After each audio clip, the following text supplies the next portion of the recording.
I thought I would do a quick video about, on, getting your dog to focus on you. We're going to kind of break it down into steps. The first step is just making sure you have, some treats on hand. No. No. You're a goofball. Is to make sure if you use treats to have them on hand. If you use a clicker, use your clicker. If not, just use the your marker word. So, okay, Jelly, sit. Focus. Yes. Okay, so I kind of jumped ahead a little bit because she was getting a little excited. So what you want to do is say their name. Say your dog's name over and over and over again. And when the dog looks at you or turns their head, Jelly, yes, you reward. And then once, you're pretty confident that they've gotten that down pat, step 2 is, I've seen people do, a hand signal, like Jelly, focus. Yes. Good job. Yeah. So once you've done that, now the places to practice your training is, do it at home.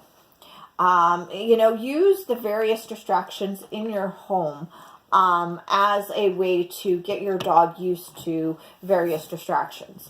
Once your dog is solid in the home, I would work in the backyard or in the front yard. Where I live in a townhouse complex. So if I were to go this way, there's a little mini field. And so there's different distractions over there than would be in front of my home or in my backyard. So you're adding various elements to your training. And so once you're pretty confident that your dog is going to focus on you during this training session, and you're pretty confident that your dog is solid, then I would move to a pet-friendly store, or even before that, I would go to a park or something. Like if it's in the summer. I'm not too sure where you can go in the winter here in Canada. But a place where there's a lot of activity, I said a park because I'm thinking summer, where there are kids, you go a distance away so the dog is not gonna, scare any kids or anything like that.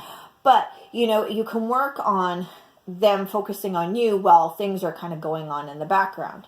And that's kind of the same concept as, a pet-friendly store, is there's going to be, other animals and stuff like that in the store.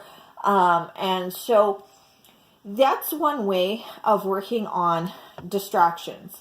And if your dog, in these different environments starts sniffing or whatnot, it's not going to be as disastrous as if you're, say, out in public. Jelly Bean still does, sniff things from time to time. She's a dog, so it's gonna happen. But she's pretty good because she knows, the difference between being out in public and not being, in her, on duty and off duty. Sorry, I got her treats over here. So, anyways, so. It's always good to, work at home. And like I said, I like to use the 3 to 5 rule, where you start off going 3 to 5 minutes for 3 to 5 times a day. And then if you have a dog like Jelly Bean who doesn't like to repeat things, it gets the training in, and it's not that long. So I hope this is helpful, but this is kind of how I've gotten her, focused on me and stuff like that. Sure. And yeah, all right. We'll talk to you later. Bye.